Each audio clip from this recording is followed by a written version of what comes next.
Okay, so let's get started with the session. So we just have Aniket with us. Hi, Aniket, can you hear me? Am I audible? Yes, ma'am. Okay, great. So, Aniket, I think we can wait for another couple of minutes, right? For the session to start. Maybe, I mean, I do expect some more students to join us, right? So we'll start the session in another few minutes, very shortly.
So, Aniket, were you with us in the previous sessions that we did in this series, wherein we are covering the most important GK topics for GDPI?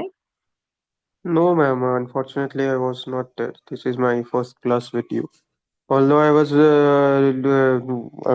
watching the recorded ones. Okay, sure. Yeah. Yeah. So this recording would also be available for, I mean, this session is also going to be available as recording to the other students. And so I think we can get started, right? We can get started. So since you've not seen the previous sessions, I would suggest that you do go through the recording for all of them, uh, especially the last I think 3 weeks at least, I've covered some of the most important topics for GDPI, right? So I would suggest that you go through the recording. Um, Uniform Civil Code, this topic, I've covered this in the past, but not as part of the GDPI series. So therefore, I'm doing it all over again because we have some students who are exclusively enrolled for the GDPI program. So I think we can get started. Shraddha has also joined us. So students, the first topic is, one second, just give me a moment.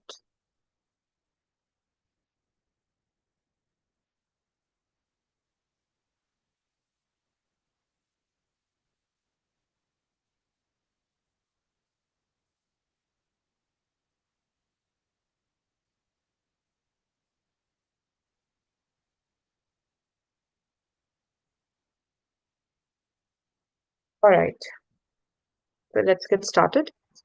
So, Uniform Civil Code. I'm sure you all must have heard about this, and you must have seen this being covered in the news extensively because it is a very sensitive issue. It is related to very sensitive issue. So, as we know that India is a very diverse country. When I say diverse, it means in terms of very in terms of culture, in terms of religion, we have people from different castes, different communities, different religion, different what you say, uh, different different ways of life, part of India. So now every religious community, particularly, they have their own personal laws, and especially in matters related to, for instance, marriage, succession. Then there is like uh, like uh, divorce, isn't it? So in all these personal matters, what happens? The people from different religious communities, let's say from the Hindu community or the Muslim community, or let's say the Christian community or the Parsi community, so they would follow their own personal laws, isn't it? But what happens is in the process, we do not have uniformity in laws, isn't it? Obviously, because when you have people following their own practices, you don't have a uniformity, which is so very essential for the integration of the country, which is so very essential for harmony within the country, right? When different religions or different communities follow their own practices, there's a sense of divide, that we are different, we are different. So a very good, you can say, solution to this problem is by bringing in a uniform civil code. So it would be like one law that would apply to all communities across the country in their personal matters. So a Hindu marriage practice should be very similar to a Muslim marriage practice, and the other religions. And similarly for other aspects of personal life, be it marriage, divorce, adoption, succession, all of it, right? Now, what makes it controversial? The question is, what makes it controversial, isn't it? Again, so what you're doing is, when state or the government, for that matter, when they bring in a uniform civil code, it is seen as interference in the religious matters, right? It is seen as interference in the personal space of the people, and that makes it very controversial. So in India, we just have Goa is one state where we have a uniform civil law. Other than that, Uttarakhand. So that's the place that I come from.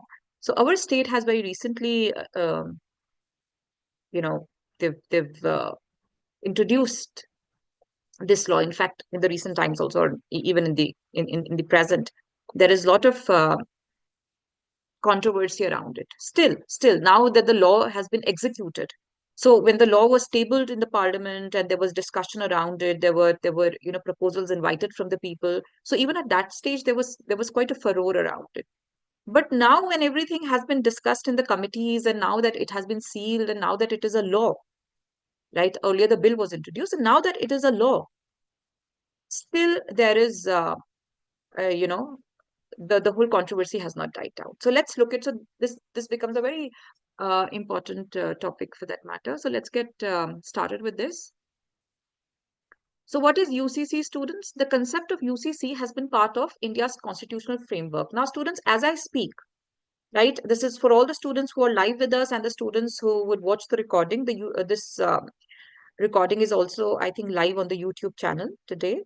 So everyone who watches it today, live or in future, I would, especially the Mindwork students, I would keep highlighting the things which are important, the sentences, the statements, the points which are important. I'll keep highlighting that in yellow. And you can also selectively, when I share this document with you all, you can also selectively just read those bits, right? The ones that have been highlighted. Okay. So students, UCC has been part of India's constitutional framework, right? Now, one second.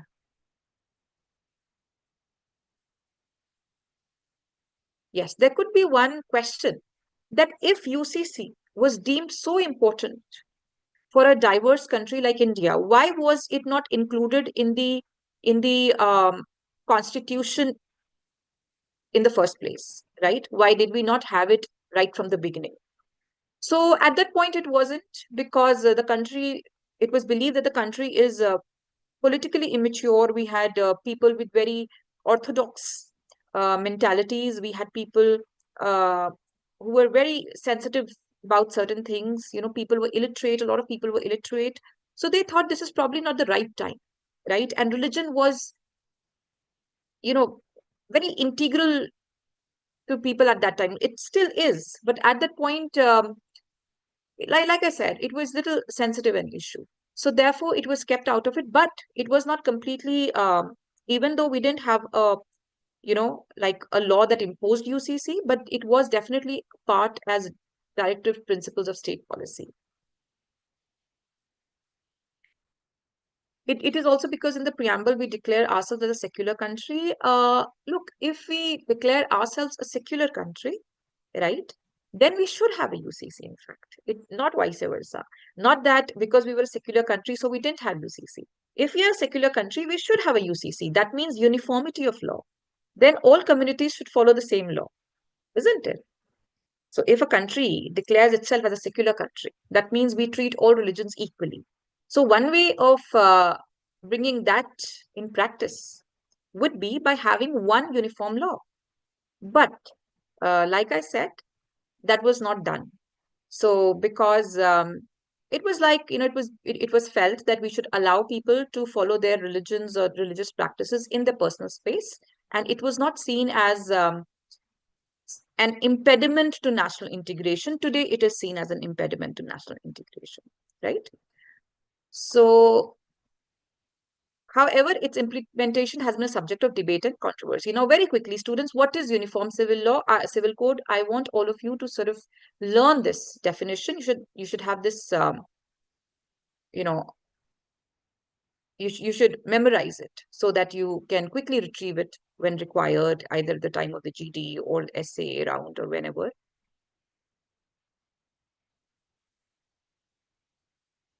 So what does it say? It refers to a single set of laws governing personal matters such as marriage, divorce, adoption, inheritance, and succession. So what is it? It is a single set of laws governing personal matters such as marriage, divorce, adoption, inheritance, and succession.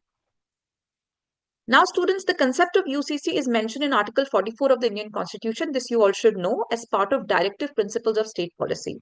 Now, what is Directive Principles of State Policy? Directive Principles of State Policy, um, they are certain directives or certain instructions which are given in the Constitution, and the state is expected to follow them while um, making policies to sort of incorporate those directives. However, they are not justiciable in nature. That means you cannot go to the court. You don't have remedy in the court if the state does not follow those principles. So even though the state is expected to follow, but it is not legally imposed on the government to follow it. So it is more like an instruction. It's more like a directive that it would be good if you follow this. So what our constitution said was that it would be good if you follow uniform civil code, if you can bring in uniform civil code, but you can do it at a time when you deem, that the country is ready for it. When you deem that country and the populace are sort of ready for it, they're prepared for it, right? So you can do it at the time of your convenience, as in when you feel that the time is ripe, isn't it? So it was not legally imposed, but it was definitely a part of constitution as Article 44, directive principles of state policy, right? So we've got something called fundamental rights, which is justiciable, as in one has remedy in the court if the state in any way interferes with the fundamental right or tries to take away the fundamental rights. Directive principles of state policy is another, you can say, part of the Indian Constitution, wherein it is part 4 of the Indian Constitution, wherein these instructions are given as recommendatory in nature. They suggest that, okay, it would be good you follow, but do it uh, when at the right time, at a time when you deem that you deem is right. So they're not legally enforceable, as I said. Okay, now what are the arguments in favor of uniform civil code? As in, why should we have uniform civil code? Students, anything, any policy, any practice, it has both pros and cons. So you need to know both. You need to know both sides. Even though if it is a GD topic, I would suggest that you should take a stand. You should take a firm stand and you should hold your ground. But you should also know the other side, right? So let's look at the positives. So number one, students, number one would be equality under the law, breaking down religious barriers. So what would it do? Number one, like I said, national integration. So it would break down religious barriers. You have to understand it like this. If there are two communities with very different way of life, they begin to uh, see the differences between them, and they begin to focus on those differences and see themselves as two very different people. And when you see yourself as different communities, you also see your interests as very different. So then you believe that what is good for one is not good for the other.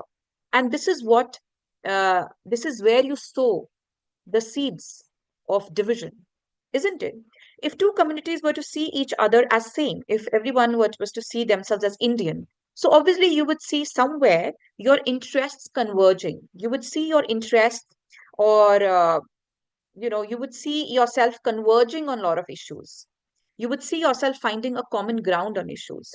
So it is for this reason that UCC is recommended, that it would break down religious barriers, religious, which is so integral to our life. It can also be a big barrier, and can be divisive in nature, especially um, in a country like India, where you have so many, which is so where you have so many different communities, and where politics politics can be so divisive in nature, isn't it? We have very divisive politics. I think we cannot run away from that fact. And if we bring in a UCC that's going to break down religious barriers, right? So what would that ensure? That would ensure equal rights and treatment for all the citizens. And it aligns with Article 14. I want all of you to keep this in mind, students. Very important. It aligns with Article 14. What is Article 14 of the Indian Constitution? Right to equality. That all citizens should be considered, or not considered. All citizens are equal, and you cannot discriminate among them on grounds of religion or caste, community, or gender, or whatever, isn't it? So, Article 14. So, if Article 14 says that all citizens are equal, right? So, the laws that govern those citizens should also be the same, right? Hence, UCC. So, this is one fundamental point in favor of uniform civil code. All right. Now, for instance, the recent implementation of UCC in Uttarakhand bans polygamy and standardizes the marriageable age at 21. So there are, certain communities, there are, in fact, not just religious communities, there are certain, like, although this does not apply to the tribals actually. Very interestingly, you all should know this does not apply to tribals. So how does that help students? That helps by preserving the tribal culture. Tribals, they have a very different way of life, and we should preserve that way of life. So it is for this reason that it does not apply to the tribals. But having said that, there are certain sub communities also which have their own practices. So there are communities wherein people can marriage below the legal age, right? So because that would fall under their personal law. But here what they've done is that they have standardized it by keeping the marriageable age at 21, and that is, I'm sure you would agree with me that that is something great, isn't it? That's amazing. That would bring in not just standardization, but that would also empower people. That would also, um, in a way, I would say that would empower women, isn't it? And men at the same time. So therefore, it serves as a model for potential national implementation, right? Next, students, empowering women challenging patriarchal norms. So we all know across all religions, there are practices which can be seen detrimental to women, isn't it? So, and they're discriminatory towards women. And it is not typical of any particular religious community, or not typical of any particular caste. It is something which is that, I mean, we all can see it across communities, isn't it? So those women challenging patriarchal norms, you know, they would be empowered. So practices which are discriminatory towards women, they can be removed. For example, child marriage is one. Unequal inheritance right is another. Then students coming to, there was this survey done. You can, if you want, you can quote this survey. It's not, it's going to, you can jot it down, and something that you can use not just with respect to this particular topic, but other topics as well. For example, gender disparity, right? So what does it show you? Uh, this is National Family and Health Survey, and it shows you that 23.3% of women in 2024 age bracket were married before 18. Imagine, before 18, when they are not mature enough in terms of, their mental setup, their physical setup. So 23%, which is almost one fourth of the women, uh, were married below the age of 18, right? So below the Yeah, before they were 18, highlighting the need for uniform marriage laws. So you can cite this. I think this is one of the strongest arguments in favor of UCC. Okay. Then students next, simplifying the legal system. Obviously, in a country when there are we already have so many pending cases, we have a burdened judiciary. I think this would simplify the legal system, isn't it? There's a multiplicity of laws that definitely slows down the whole judicial process. It's also very complex in nature and makes it difficult for people to understand and comprehend. So simplifying the legal system, according to me, is again major pros or positives of the UCC. So it would streamline the personal laws. Otherwise, the whole legal landscape is very complex. So it would be easier to administer justice. It would be easier to administer justice by the courts. You can let me in fact highlight this. It would be easier to it would be easier for the courts to administer justice.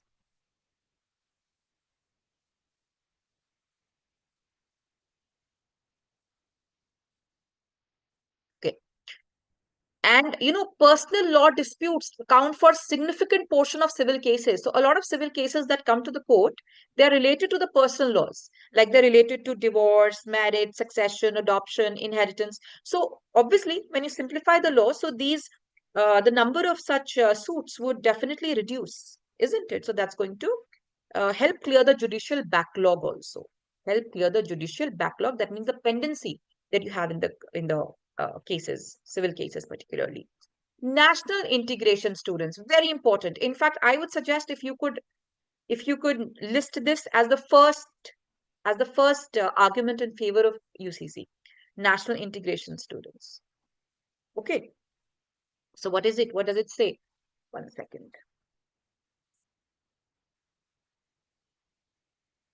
So it says fostering a unified Indian identity. What does it say, students? Fostering a unified Indian identity.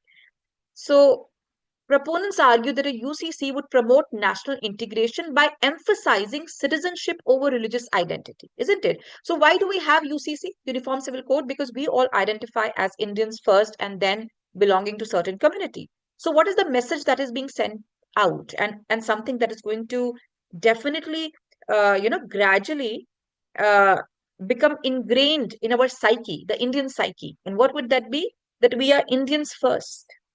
It is citizenship over our religious identity, isn't it? And that is why we are governed by UCC. So it emphasizes citizenship over religious identity. Note this point and do write this point, or do mention this point for that matter. So it aligns with the idea of constitutional patriotism. What does it identify with? Constitutional patriotism. Then, yeah, this is in fact a very good, you can use this to support your argument, which is that we have a common criminal code. Abhi ye jo all the personal laws, all the cases, civil suits or civil cases, they are related to what? They're related to the personal laws, isn't it? But for the criminal cases, we have a common criminal code. And what is that code? What is that called? The Indian Penal Code. That is more successful, I would say, or for that matter, the implementation of it or the enforcement of it is much better. Why? Because we have one standard law governing all the communities, isn't it? So it serves as a precedent for how a unified law can function in a diverse society like India. So people said, one argument against UCC is that it is impossible to implement it in a country like India, right? It would be practically impossible. Practical implementation would be impossible. But one can always cite the case of Indian Penal Code, which is related to the criminal cases. And there we have one standard law governing all communities. So if that can work successfully, why not a UCC, Uniform Civil Code, isn't it? Then students, modernization and social reform. So obviously UCC is progressive in nature. It is progressive, isn't it? It is an opportunity for reform outdated practices across communities. So you see, personal laws have not, so personal laws, uh, they follow practices which can be termed as unorthodox, sorry, orthodox, which can be seen as outdated, which can be seen as, you know, very traditional, which are not modern, or which don't keep up with the modern times. They are not progressive in nature. So this is one opportunity to make those reforms, right? Right. For instance, legalization of same-sex relationship, your LGBTQ, that recognizes the LGBTQ rights. So we don't have, a law governing this because no one envisaged such a thing would emerge in the modern times, right? So now that you have quite a few people demanding for LGBTQ rights, it would be important to recognize their rights, isn't it? So therefore, we need to update the laws also. Next, students, international alignment, keeping pace with global trends. So obviously, such progressive reforms have happened around the world, and it would be uh, it would be it is advised that Indian laws also keeps up with the changing times and sort of aligns with the international or the global laws, isn't it? So Turkey's adoption of a secular civil code in 1926 serves as an example. So Turkey adopted a secular civil code way back in 1926, and that serves as an example for the other countries to follow, right? What are the arguments against the Uniform Civil Code? So these were the pros. Quickly, if we were to recap quickly, what are the pros? Number one, let me start from here. Number one, breaking down religious barriers, empowering women challenging patriarchal norms.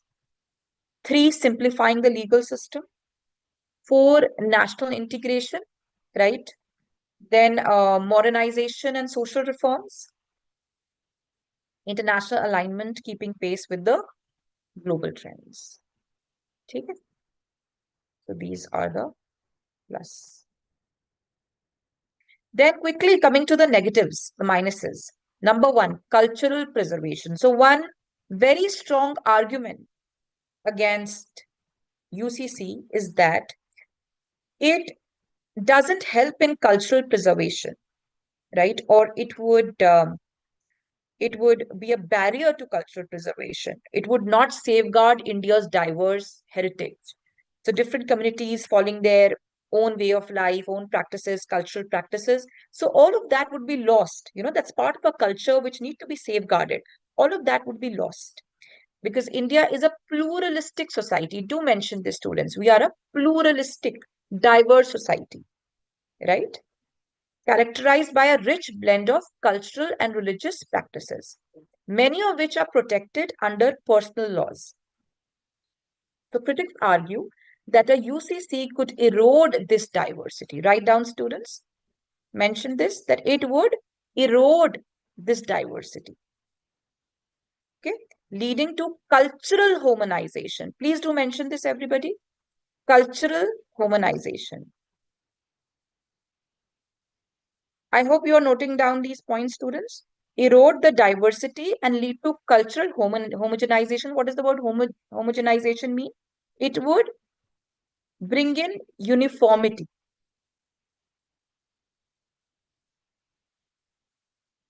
Just give me a minute, please.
All right, students.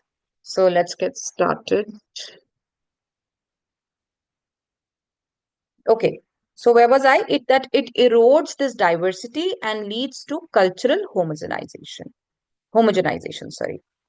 So, for instance, when it comes to Khasi tribe, there's this unique matrilineal inheritance. But let me tell you this. I've told you this before. Let me repeat it.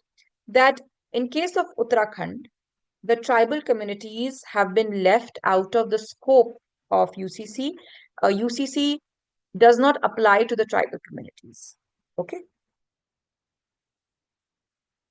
So if we were to uh, not include the tribal communities, we can do away with this problem. Okay. Religious freedom balancing secularism and faith. So it is believed that UCC interferes with the religion. Now, religious freedom is guaranteed to us by the fundamental rights. It is guaranteed to us by the Constitution. So, right to religion, students, please write it down, that right to freedom of religion, that means the right to or the liberty to follow or propagate any religion. That's a fundamental right, right? But when you bring in UCC, what you're essentially doing is you are interfering with the religion. You're asking people not to follow their own religious practices, but to follow one standard law. So somewhere you're taking away that religious freedom. I'm not saying that. That's not my view. That's what the document says. Um, that's what the critics of UCC say, right? They contend that personal laws are an integral part of religious practices for many communities, right? And there was a research that was done which said that 84% of Indians consider religion very important in their lives, underscoring the potential resistance. So there could be potential resistance, students, and at the end of the day, we are a democratic country, and we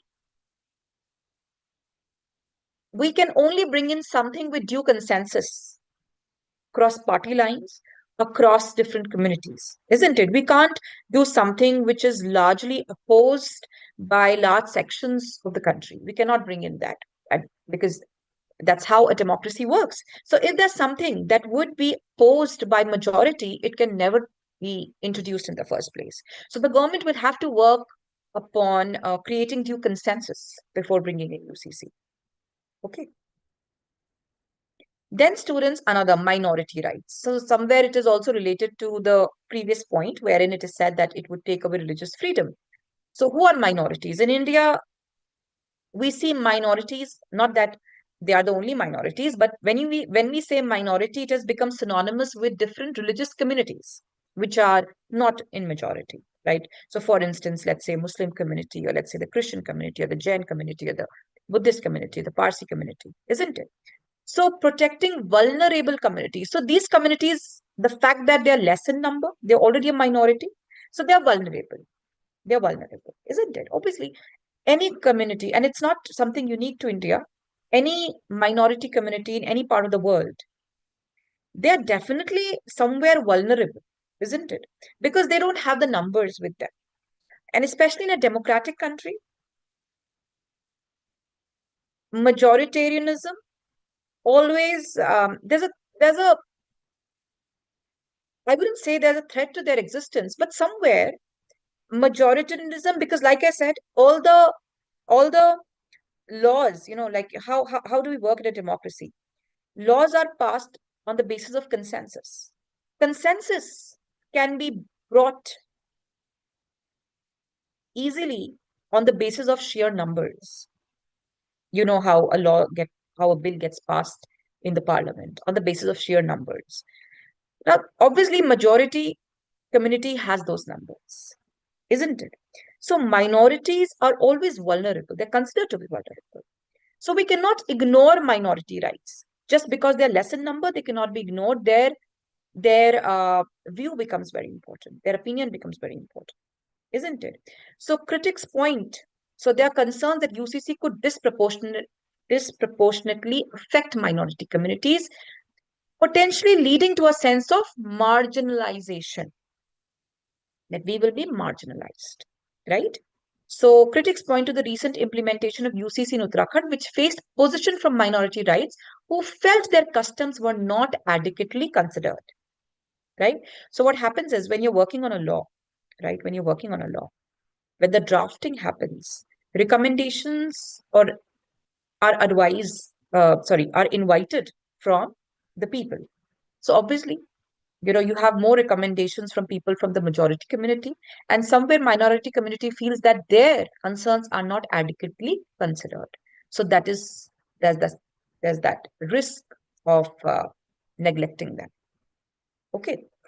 Then students, practical implementation is again, sorry, second. Practical implementation is another point against it. Okay, students. So please note it down. Practical implementation is also difficult. So there are logistical hurdles. Critics argue that creating a UCC that satisfy all communities in a diverse country like India is practically impossible. So you can never have a law in place that can sort of satisfy everybody, satisfies all communities. Some community would have a problem with something or the other. So practical implementation would be a problem. So like I said, in a country like democracy, you cannot impose any law even on the minorities. You can't say we have a majority support and so we can impose this law. No. A very good case in point is the farmers law, if you've heard of the farm laws. So when the farm laws were introduced, it was opposed by a very small section of farmers, particularly farmers from Punjab and Haryana. There wasn't much opposition from farmers from rest of the country. So if we were to take the just the numbers into consideration, the government would could have probably just pushed in that law, but it didn't, because even though it was a small segment, but there was a vehement opposition from that small segment, isn't it? So similarly here, practical implementation, because the consensus, arriving at a consensus would be practically impossible. And another case in point is that of the Hindu law. So Hindu law in itself, has, so you have this Hindu law, or which applies to the Hindus within the country, but the Hindu law itself is not very uniform. You have different variations of it, different versions of it, which are implemented in different states. So how would we have one standard uniform law when one Hindu law alone, something that governs the Hindu community alone, has variations? So does the government, uh, would looks to bring in one standard uniform? Then, student, there's something called federalism concerns versus, the state versus center authority also. So that's also one thing that it says that. So when you have UCC, you have one central law, you have one standard law that is drafted by the center. It is drafted at at the center level in the parliaments, isn't it? So somewhere the states would have a sense that it is, again, impinging on our rights as state to draft our own laws, isn't it? So, for example, let's say the South Indian states, they have very different culture than the North Indian states. So, somewhere, if they feel, let's say, the central law, the UCC, it does not align with their practices, they can have a grudge. Those states can have a complaint, a grudge, concern that somewhere their rights are taken away, right? So a centrally imposed UCC could undermine the state autonomy. I want you to note down this sentence. This is the crux of it. That UCC, which is imposed by the center, would be seen as a threat to the state autonomy. State autonomy means the state's right to draft their own laws and implement their own laws, isn't it? Then students, economic impact, hidden cost of legal overhaul. So it would require, obviously, it would require complete overhaul of the legal system. And that would come with its own cost. Okay. So you can read, I've included all the points. I'm just explaining you the main point. Rest can be read. What should be the way forward? So way forward means what is the solution to the various concerns that have been raised against it? right? How it can be actually implemented. So inclusive dialogue, building consensus through consultation, right? Inclusive dialogue, students, building consensus through consultation. What does that mean? That you will have to arrive at a consensus. It might take time. Now, for instance, UCC is only implemented in UK, Uttarakhand, so far. Gradually, other states would also follow suit, or it would be done at the center level, but it will be only done after due consensus. So I think in Uttarakhand, what they're doing is, because Uttarakhand is like a BJP ruled state, you have BJP in the center, maybe the center government looks to bring in UCC at the national level. So what they're doing is they've brought in Uttarakhand first, in a small state like Uttarakhand, just to test the waters, just to see how it goes. What is the response like? What are the practical concerns, or the practical issues, basically, and so that it's more like an experimenting. They're experimenting in a small state like Uttarakhand, and then based on the lessons learned and uh, based on the response from the state, they can draft a UCC for the whole country, right? So maybe they're doing it at a way. It's like a pilot testing. So inclusive dialogue, you need to drive consensus. That's one. How can it be done? Public debates and discussions. You can invite recommendations. That was done in Uttarakhand also. There was a committee that was set up. There was a committee that looked into it, that worked upon it. They invited, they invited suggestions across from all the communities. Not that they made it open that okay, send us, and whoever sends it, it would be considered. No, they specifically spoke to people from different religious communities and heard their concerns. And in spite of this, there's so much of controversy around it. Because, like I said, it is always difficult to drive consensus. So, inclusive approach, use this word.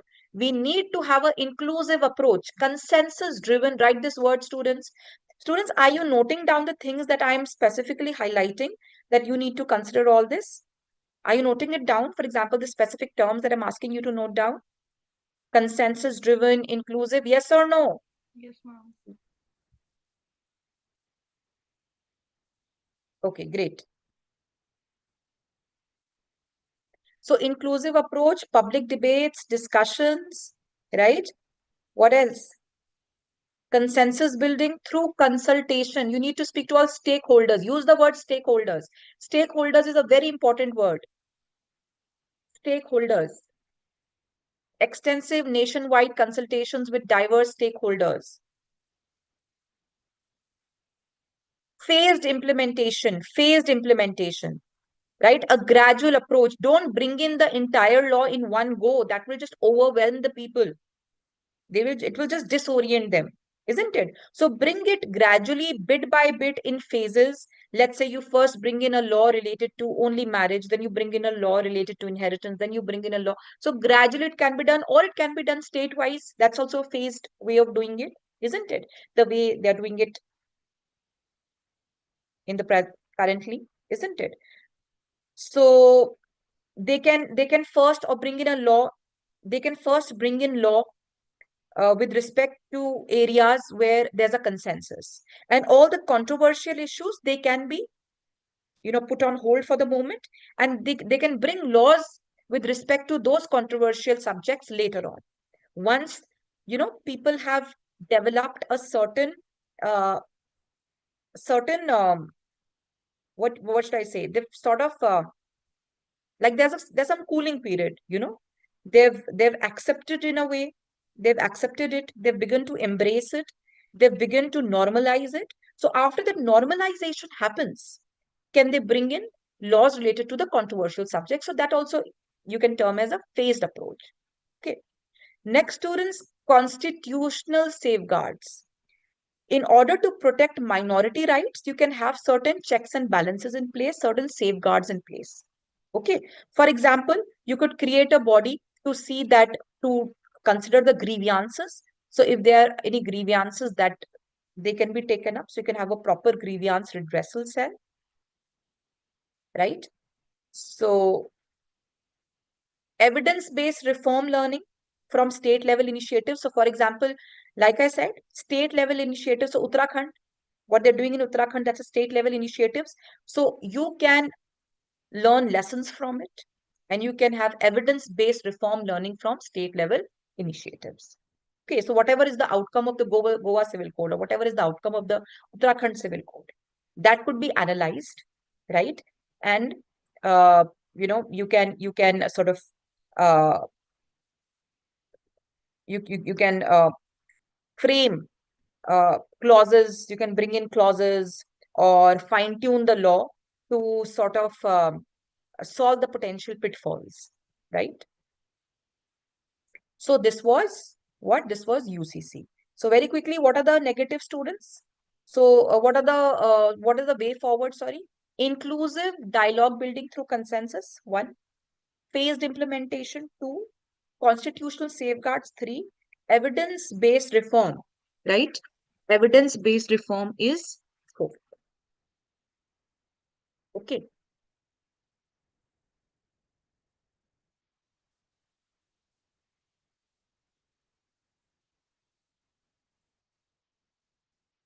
Now we'll come to the next topic, which is India's rise as a soft power. So there was this student I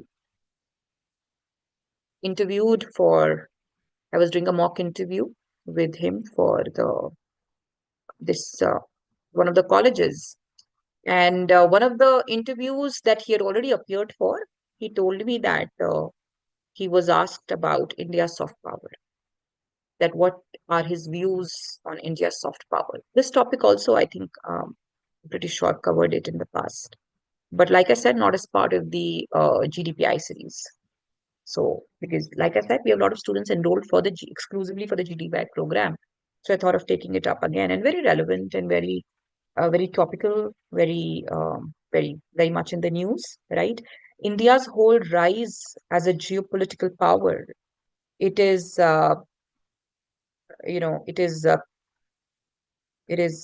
believed that it is India's soft power that contributes to it majorly.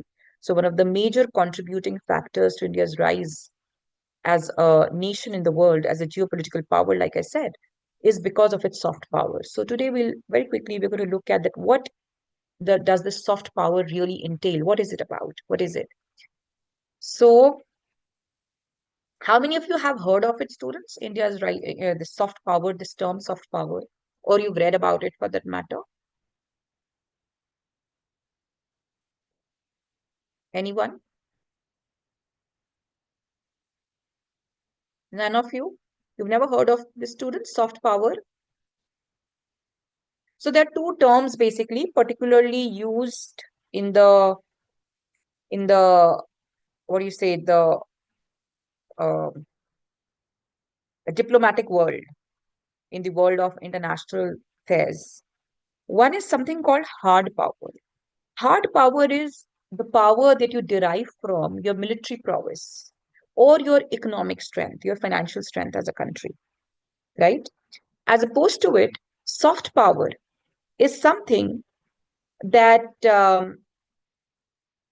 you draw from your relations with other countries. You draw from your cultural strength, right? And India definitely, not that India does not have or does not possess hard power. We are doing extremely well, both in terms of our defense abilities, and particularly in the recent times, you must have noticed this.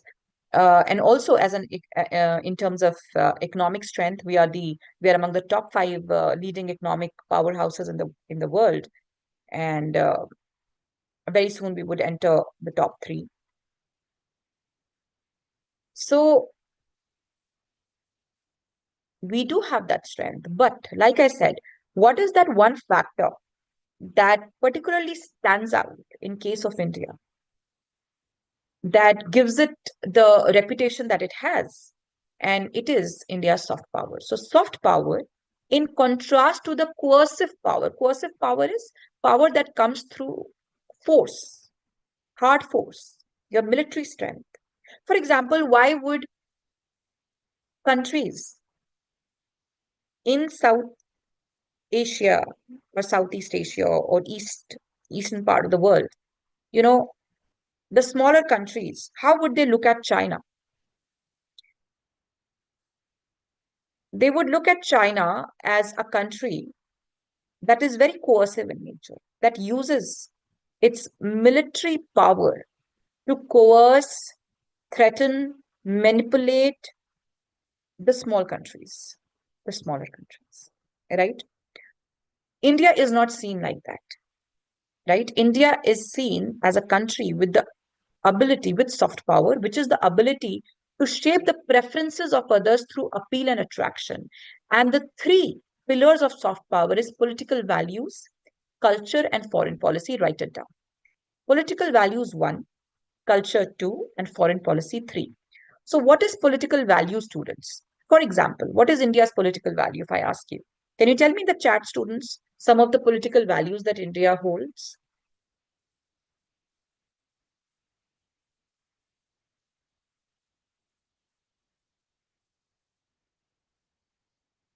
Anyone?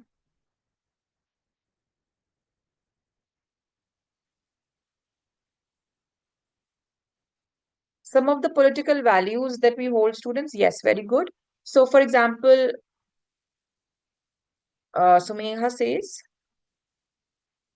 non-violence. It's non-violence, isn't it? Peace and non-violence. So we have this no first attack policy. No first attack policy. We would only attack as retaliation. No first attack. So non-violence, peace. The whole freedom struggle that we fought, it was fought on the basis of Gandhian values. So Gandhian values are some of the values that India holds very dear, and India stands by those values, right? So that is that of peace, that is of non-violence, that's of positive relations with other countries, values of cooperation, values of values of diplomatic assistance when required, isn't it? Values of non-alignment, very important, non-alignment. We do not, in fact, India has been one of the leaders or at the forefront of the non-aligned movements at the time of Cold War, when the whole world was divided into two camps. You know, the one camp led by US and the other camp led by Russia. India was one of those countries, in spite of having very good relations with Russia. India did not join any of the camps. Until date, it abides by it, right? So these are some of the values. Sorry, yes, very good. Global village. What is that? Vasudev Kutumbakam, right? So India does not see globalization as a what is that? Zero sum game, that our interests are at conflict with others. No, in a globalized world, either this country would flourish or this. No, India doesn't see the world as either or. It sees it as an inclusive world where everybody stands to gain, if we follow the principles of this global village. Yes. So, political values, culture, and foreign policy, all of you learn this. These are the three pillars of soft power. So, these political values we've already discussed. Culture. So, India has a very strong culture and very different culture from the West, right? And by virtue of having the largest diaspora in the world, you know what diaspora is? All the NRIs, all the all the Indians which are spread around the world in different countries. They are our cultural ambassadors. They have taken Indian culture to the nooks and corners of the world, to different parts of the world. And, obviously in an integrated world, how there's cultural homogenization. So Indian culture has also become a lot of our practices. For example, yoga is one. Yoga. Yoga has been India is the cradle of yoga, right? It is in India where yoga has originated or Ayurveda has originated. But now you see even the Western world embracing yoga. So yoga is becoming an integral part of culture of the Western countries also. So and they identify yoga coming from India, isn't it? So for them, Yoga is a practice. Indian food, for example. Indian food, for example. Look at it. If you look at it like that, American food in India has become so popular, isn't it? The American way of life. For example, McDonald's. McDonald's is one. So the whole world is becoming, like I said, very culturally, very homogenized. So Indian culture on similar lines is being accepted around the world. And that is giving us our strength. So because of our numbers, the sheer number of Indians that you have spread around the world. So India is becoming a country that everybody knows. India's way of life is something that people in other parts of the country are sort of, they're embracing it, incorporating it, and that is giving India that leverage, that cultural leverage. You must have seen when Modi, our prime minister, when he goes to other countries, when he visits Middle East countries like UAE, Qatar, Dubai, where you have large number of Indians working, or he visits US or he visits Australia, any of these countries where you have uh, proportionately more number of Indians, you would see how, I mean, that visit, India's visit, our prime minister's visit holds so much of importance. You must have seen the kind of treatment he gets in other countries. His one example is the latest visit he made to US, right? So the kind of treatment, he was one of the first few leaders that Trump met after coming to power, after his swearing in ceremony. So Prime Minister Modi was one of the very few people he met, and the kind of importance that was, the kind of treatment that was accorded to him, isn't it? So why it is because of that that power that we hold. You have got so many, the Indians in US is such an important constituency for Trump or for any political party in US. They are Indians, they are voters, they are their voters, they are their constituency, like I said. So they will have to accord that importance to an Indian leader visiting them. And also because of the reputation that India has carved for itself of a peace-loving country, a leader in so many areas. So one reason for that is the culture. Then foreign policy, I've told you, our foreign policy, a very open, a very warm, we exude warmth towards other countries, policy of cooperation, policy of non-belligerence, policy of extending, uh, you know, uh, a hand of friendship, isn't it? Hard power students. So yeah, so these are three pillars of soft power. Hard power, I've already explained you what it is, that on the basis of economic sanction, right? For example, US. Of late, you might have seen that US, especially under Trump, uh, there there's this whole rise of nationalism among Americans, America First policy, what they're doing to the illegal immigrants. They're sending them back. They've got strict visa policy now. They've got strict trade policies now. They're raising the tariffs. So what is this? Economic sanctions, right? Uh, we want to we want to send out a message to other country. How would India do it? India would probably do it through talks, through diplomacy, coming on the same table, seeing. So we're going to do it in a more soft way. US under Trump maybe, or even otherwise, even under the past regimes, blockade, economic sanctions, isn't it? Sanctions. That's so typical of US. For example, in the this whole Russia-Ukraine issue, US imposed sanctions on Russia, economic sanctions on Russia. No US ally would trade with Russia. What is that? That is economic sanction. So, but that's not how India works, because that's not a characteristic of a soft power, isn't it? So, requirement. So the person, Nye, is the scholar who gave this concept of soft power. He says that successful states need to use both hard and soft power. And India also, I think, in a very small measure, does use hard power. You might have seen it, but only as a measure of last resort. When no other alternative remains, that India would resort to using hard power, the way it would operate against Pakistan, maybe, or any other state that uh, sponsors terrorism in foreign soil. So why it's important for India students, soft power? So in the recent times, the whole idea of soft power that has gained traction means it has gained popularity, right? So India's art, our culture, our yoga, our spiritualism, our culinary varieties, our festivals, music, dance forms have attracted people from all around the world for centuries, right? So what it does is it helps India create goodwill. We work through goodwill. You might have seen when this whole Russia-Ukraine war was unfolding, uh, and India tried to get back Indians stationed in or Indians living in Ukraine and Russia back to India. So, for a certain duration, the war was discontinued. The war was like halted. You might have, this is something we all know.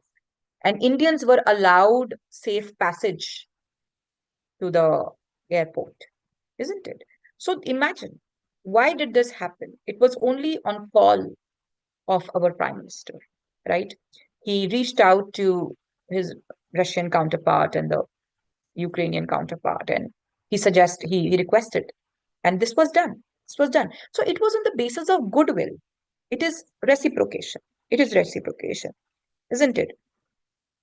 India stood with Russia or did not vote against Russia in the UN, in spite of global opposition, in spite of the pressure of US, the pressure of the Western powers. India held its ground in support of its long-standing friend. This is our foreign policy. This is the foreign policy that we follow. Non-alignment, right? And it was reciprocated by Russia. It was reciprocated. So that whole gesture of halting the war just to allow Indian safe passage, that was a reciprocation. And you would see that happening. The defense technology that Russia agreed to share with us, right? So Russia is far ahead of us in terms of defense technology, in terms of in the space sector, in defense sector, in manufacturing sector. So it does reciprocate in a lot of ways. So goodwill, India creates this goodwill. It is a strategic investment, right? So for public-private partnership, so for instance, if there is a Russian company that is looking to invest in countries outside or any country for that matter, like company from any country. Let's say there's a US company that wants to invest and it has two choices. One is China and one is India. Somewhere, if India can up its manufacturing game, if it can up its or it can better its startup ecosystem, its whole ease of doing business, how business is conducted in India, if it can work on it. And let's say India and China are almost on comparable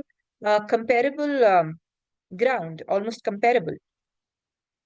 A US company might prefer India over China because of the goodwill or because of the good relations that are there between India and US. Getting my point? So somewhere, it helps. It helps you. It helps you that you do get a preference or priority over other countries if you enjoy the soft power image. Okay. And we are seeing this happening. Honestly, we are seeing this happening. For all the US companies, there's this call for China plus one strategy. I probably have told you this in the past. I'm repeating it. China plus one strategy.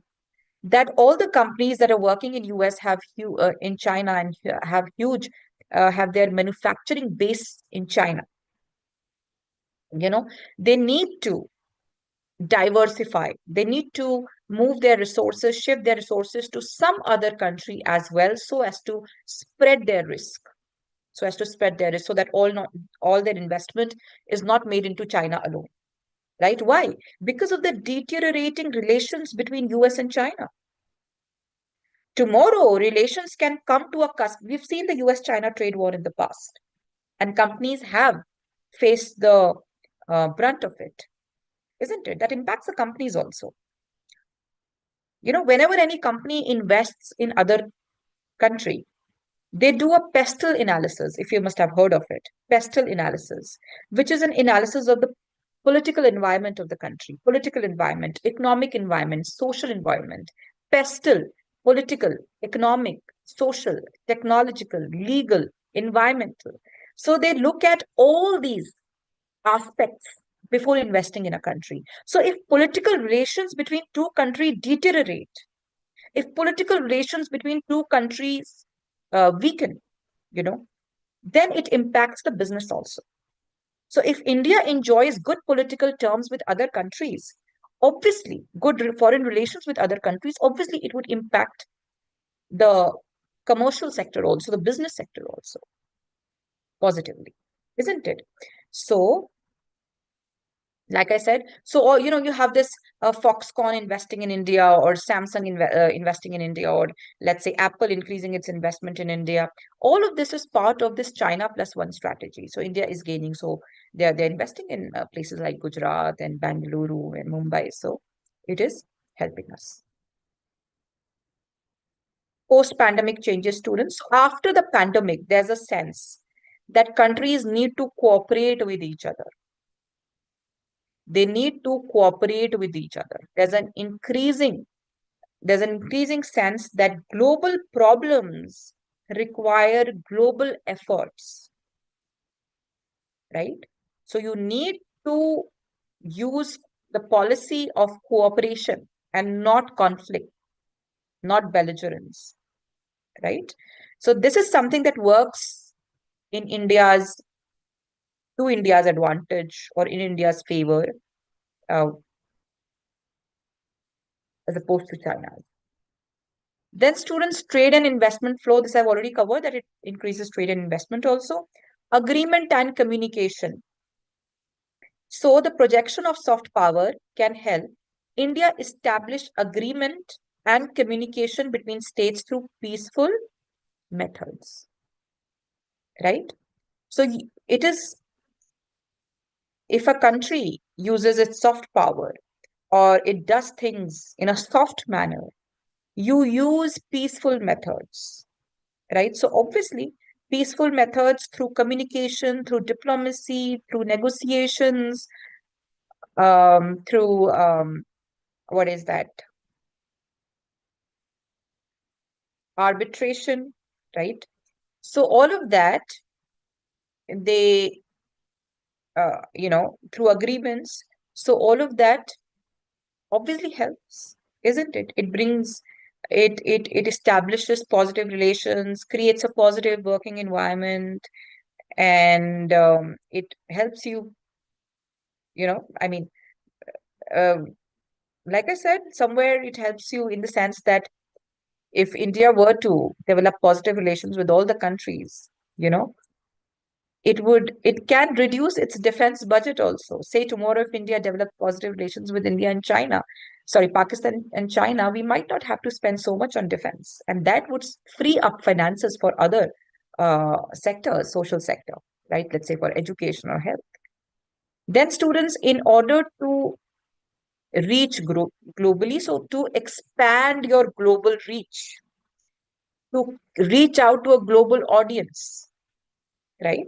So that also helps. So, for example, India's ancient wisdom and spirituality need to be utilized to capitalize on India's leadership role in the world. So today you are seeing that. Today, India has good relations with conflicting powers. India has good relations with US as well as Russia. India has good relations with, let's say, Israel, and a lot of Middle East countries which are opposed to Israel. India has good relations with these small island countries, you know. So you see our Prime Minister being awarded some award from other nations, their highest civilian awards being awarded. Small countries, big countries, all of them are unanimously hailing our Prime Minister in India, under Prime Minister Modi's leadership, as one of the, as countries they look up to, as countries that they would want to forge good relations with. India's vaccination diplomacy, a very good example, an excellent example of India's soft power image, or India's soft power role in the world, is India's use of vaccination diplomacy. When COVID happened, India manufactured vaccinations and distributed vaccinations not just within the country, but outside the countries also to smaller countries who were not probably capable enough to do that for themselves. And today, those small countries really look up to India as a leader. They're looking up to India as a leader that would come to their rescue or come to their aid in times of distress, as opposed to a US or China. How do you define a superpower? Is a superpower defined only on the basis of your military strength or your economic strength? Is it not? Is it not? Uh, is it not somebody? Is a superpower not somebody who comes to your rescue and assistance and help when required? Isn't it? India played that role. India played that role very well at the time of the pandemic. So our vaccination diplomacy. Today, all these countries are coming together and advocating for India's permanent seat in the UN Security Council, isn't it? So India is getting support from the whole world that India should get a permanent seat in the Security Council. And tomorrow, when that voice, when that support becomes loud and clear and becomes strong enough, we might, it can work to our advantage. So it helps India expand its reach. Now, what are the challenges? Students, in order to spread our culture far and wide, we need funds. We clearly lack those funds because we have so many competing uh, priorities. We have so many other compulsions. Like I said, we need funds for other priority areas.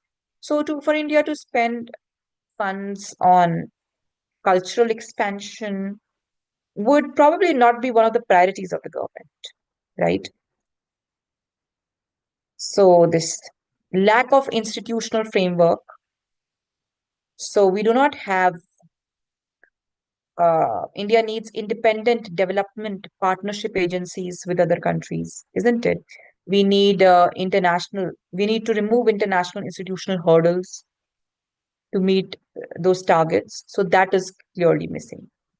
What are the recommendations? So, for example, there was this committee uh, on soft power, and it said, I'll very briefly cover this. India should have overseas centers to spread its culture. For instance, a center to popularize Ayush, which is Ayurveda, yoga, naturopathy, Unani, Siddh, homeopathy, right? So, so this is what Ayush stands for, the abbreviation Ayush. So we need to have those overseas centers that would facilitate the opening of more Ayush centers in the world. Yoga Certification Board. We should popularize International Day of Yoga, and we can also certify Indian yogic practices and therapies, right? We can certify them. Then students, diaspora collaboration. We should, our diaspora, the Indians who are settled abroad, who are working abroad, they are a major asset to India's soft power, and we can use them as our cultural ambassadors to take our religion far and wide. In the field of medicine, students, concerted efforts to get recognition for Ayurveda system, right? So that we can export our medicines. These medicines can be popularized in other countries, can be commercially sold in other countries, right? Pricing system, students, pricing system. So on the issue of differential pricing of tickets for monuments, okay, so what happens is, students, if we want to popularize our culture, we need to make it accessible. Our cultural symbols, we need to make them accessible. Now, what happens is when foreigners visit our country, you would see that there's a differential pricing system which is followed, wherein the tickets are sold at much higher rate to the foreigners. And that somewhere is definitely an impediment, right? A lot of people who are traveling on a certain budget, right? They might not uh, be able to have an access to all the places that we would want to exhibit to them. So therefore, the prices should be removed. Such differential prices leads to a loss of large segment of foreign travelers. Budgetary allocation, we need to spend more budget on Foreign Ministry, on Indian Council for Cultural Relations, right? So this is a nodal agency that works on uh, popularizing Indian culture. So we need to, uh, have more budgetary allocation to it. Coordination committee students, establishment of a coordination committee consisting of representatives from MEA, so from Ministry of External Affairs. They need to be active. They need to actively promote our culture, and we should have a coordination committee to do that. We should have a proper and clear policy document, students, that need to work on how India looks to enhance its soft power. So we need to have a proper policy in place, right?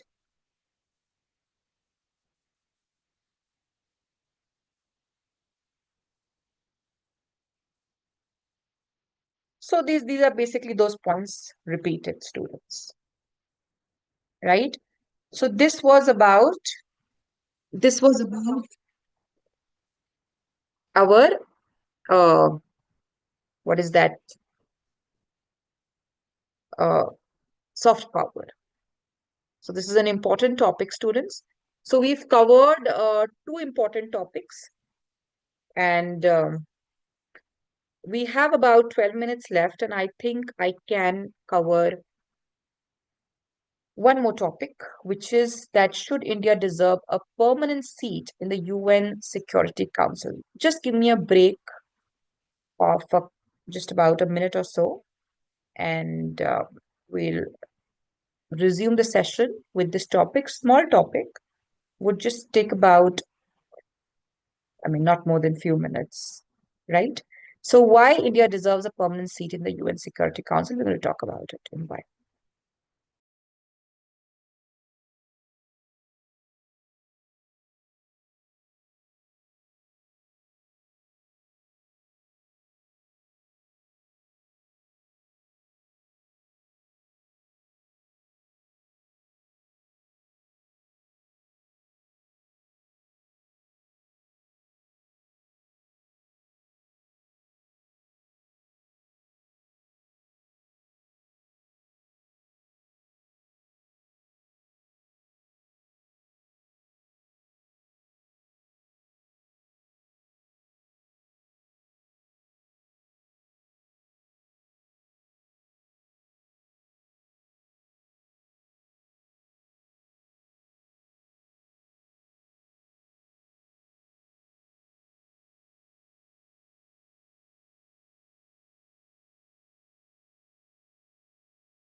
Okay, students. So the next topic, India deserves a permanent seat in the UN Security Council.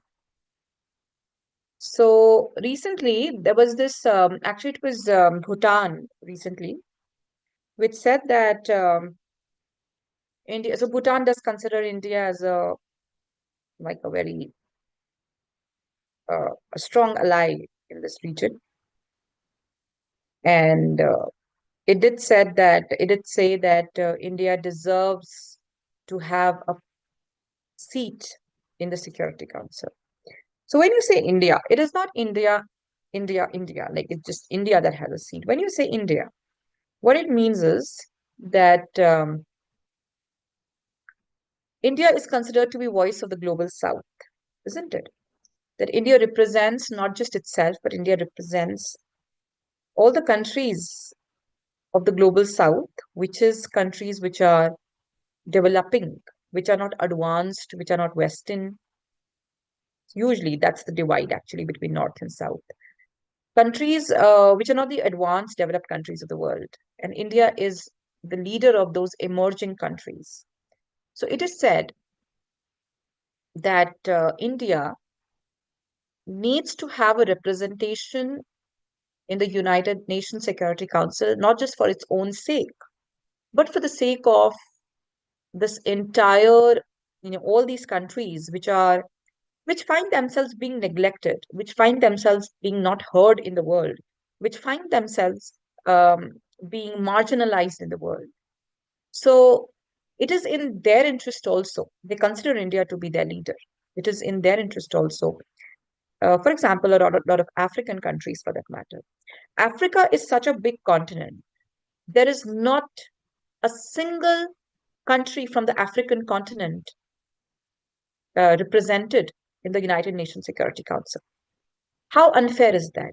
And it was very recently that Africa, in fact, it was when India presided over the G20 meeting, that Africa was made a part of the G20, Africa as a continent. The African Union was made part of the G20. That means before that, Africa didn't have a representation even on G20, let alone the United Nations. So if United Nation is one of the if United Nation is the it's considered like a global platform that brings all the countries of the world on a global platform, then we indeed need a we need all the countries to be fairly represented on that platform. And if it is not, then it's the most unjust system in place. So like I said, Africa, at least from Asia, we have countries like we have China there, right? And we do have Russia there. So Russia is uh, it extends across Asia and Europe. So I would say that Asia has some representation, but Africa has absolutely no representation. India, we are what? We are 1.43 billion people. We are like what, one-sixth of the humanity, isn't it? So do you think it is fair to not give India a voice, the most populated country in the world, to not have a voice on the most important platform of the world, right? So it is this is the premise behind it, that uh, we need to have a fair representation. Now, why do we not have a representation in the first place? Because is uh, UN is a body of the colonial times. It is a body that came into existence in the post World War era. And it continues till today as the most important global platform. But unfortunately, it has not kept with the changing times. It doesn't represent the modern world. India of 1945, when it came into existence, compare that with India of today. India in that time was not even an independent country. Today, we are one of the leading countries of the world. We are among the top five economies. We are the future superpower. I can say that without an iota of doubt. So the problem with your United Nations is that it does not represent the present world. It is still stuck in the past. So, like I said, Bhutan, not just Bhutan, but for that matter, the likes of US, France, and UK, they supported for India's bid to become a permanent member, right? It is China, basically. It is China primarily, which Russia, of course, has been supporting. Russia is not mentioned here, but Russia is supporting. So, which are the countries which are part of the United Nations Security Council? So, you have US and France and UK and Russia and China. These are the five members. And so US has been supporting us, France has supported us, UK has supported us, Russia, of course, has been supporting us from day one. It is China. And because these countries have veto power is that the power to uh, sort of veto any proposal, to say no to any proposal, right? So to bring about any proposal or any legislation or to bring about any policy change, there has to be a consensus or there has to be a yes from all these five countries. And this is what veto power is about, right? That if any country does not uh, want a certain uh, thing to be carried out, they can always use their veto power to block it. And China has been consistently using its veto power to block India's inclusion in the Nations Security Council. So, Security Council is one of the six principal organs of the UN, United Nations Security Council, right? And it has the primary responsibility of maintaining international peace and security. I've removed the infographic. So now what are the factors that support India's permanent membership, students? One, we are the leader of developing countries, that is the global south. I've already told you this. Second, rapid economic growth. We are the fifth largest economy in the world, right? So we are an economic power as well.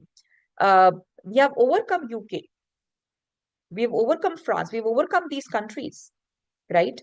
As economic power. So if countries which are weaker than us in terms of the economy, if they are part of the United Nations Security Council, then we definitely have a right to be a part of it as well, isn't it? India is the most populous countries in the world. You look at it from any angle, India has the strongest, we have the strongest grounds to become the part of the United Nations Security Council. You say it in terms of population, we are the highest populated country in the world. You say it in terms of economic prowess, we're already in top five. You talk in terms of cultural strength, we're already there. So you look at it from any standard, we have the mightiest, uh, you can say, argument to be part of it. One of the largest contributors to United Nations peacekeeping forces. We are the largest contributor to the peacekeeping forces. Our soldiers are stationed in some of the most, what do you call them, war-torn countries in the world. Those third world African countries, those countries which are ridden with civil wars. It is India that contributes the most to the United Nations peacekeeping forces, right? So definitely we should get something in lieu of that. Hurdles in India's permanent candidature. So what are the problems? Number one is China's opposition. China's opposition. That's the one main reason. Secondly, opposition from various groups. China's opposition, I've already explained you that. Second is there are various other groups also. For example, there's a group that's led by Italy and Germany. So they feel that before India, they have a right to be there. Or if not, because what they feel is that if more number of they, according to them, either you make them the part of United Nations Security Council, either you include them, and if you're not including them, then you should not expand the United Nations Security Council. Then you limit it to these five powers. Because more the number of countries that would be included in United Nations Security Council, the more marginalized they would become. Getting my point? So they say either you include us or you don't expand it, because that is going to give them a greater say in the world affairs then. So they don't want other countries to be included. So you have opposition not just from China, but from other groups as well. Then students' self-interest of council's current permanent members. So all the current permanent members, they don't want to dilute their powers. They don't want to compromise with it. They want to continue their powers. They want the status quo. So because obviously it goes against their self-interest, right?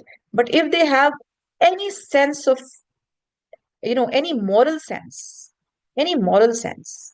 if they have the slightest of moral responsibility, they should definitely invite India with open arms. And any country opposing it, they are acting against principles of natural justice. And I would rest uh, my words there. I would bring the session to an end with those words. Okay, chaliye. So we're done with this session, students. So we did three very important topics. So we have just uh, girls left in the session. We've got Shivangi, Shraddha, Sumeha, and Swati with us. So, did you note down the things, students, that I asked, the things that I sort of emphasized upon, or the things that I highlighted?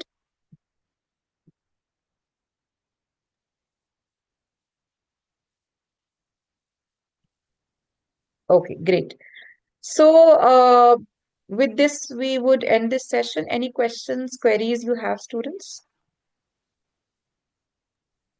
Ma'am, can you also take one session on GDPI important topics for IIFT? Um, you can request for such a session. to the Oh, admin, okay, right? ma'am. Because it is they who decide, what sessions are conducted. You can speak to Sanjida ma'am and you can request for such a session, right? Okay, ma'am. Thank you.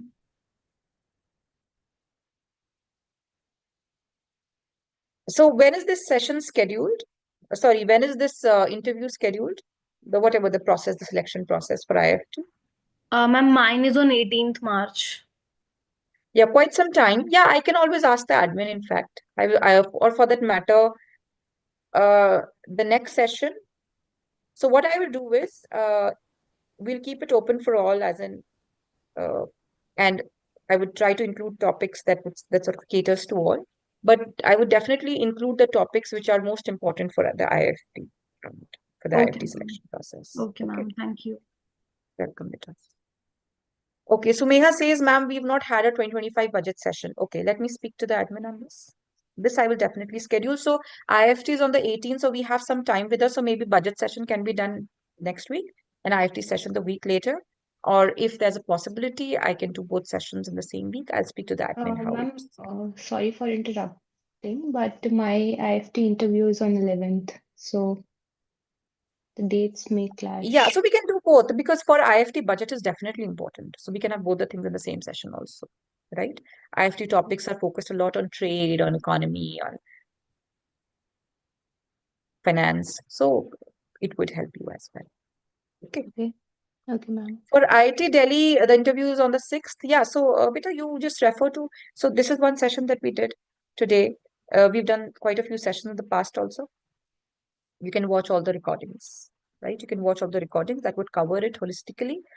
And in fact, not just the recordings for the GDPI, the sessions that we've done in the past, last 2, 3 months, in fact, they've all been oriented towards or targeted uh, towards the GDPI. So you can refer to them. Plus, obviously, I'm going to uh, do a few sessions in the coming weeks also. Okay. Yeah, Ma'am, budget would definitely be covered. Budget would definitely be covered in the next session. Yes, you're saying something. I just want to flag that discussing things or hearing your opinion in the class has a different impact, even though things are available online and obviously we can go through those stuff. I remember in the last budget session where you discussed 2024 budget, while explaining, you said something like Starlink is coming to India and it will ensure last mile connectivity. And I was asked this question randomly in the IMT interview as to which companies are coming to India. And I just recalled what you said in the class, and I just spot it out in that moment, and they were satisfied with the answer.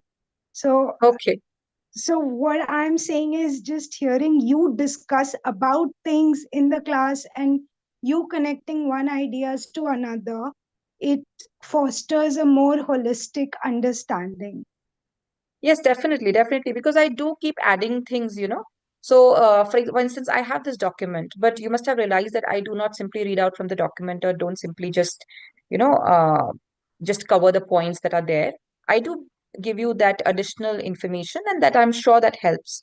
So, uh, thank you for letting me know that, and I would definitely continue to do that in the future classes also. So, the budget session, like you've requested for, Sumiha, I'm going to definitely do it in the coming week. Okay. So we did it for 2024. Yes, I know. And in fact, I'll do both budget and economic survey in one session, right? And that would be, in fact, I don't know who mentioned that the IFT interview. That would definitely be of most utility for the IFT session as well, and for your IIT Delhi interview, right? Thank you, ma'am. Welcome, beta. You want this document. So even though I'm going to share this document with the admin, but let me also share it with you here. Just give me a minute.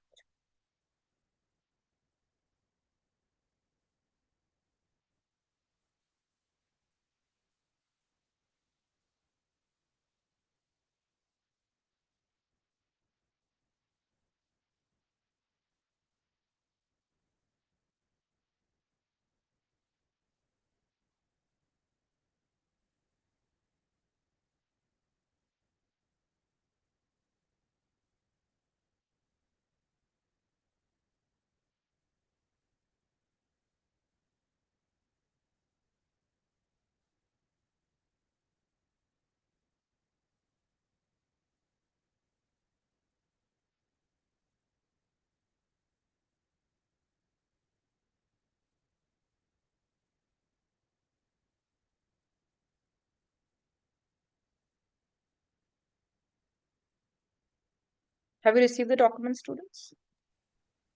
Yes, ma'am. Great. Please download it.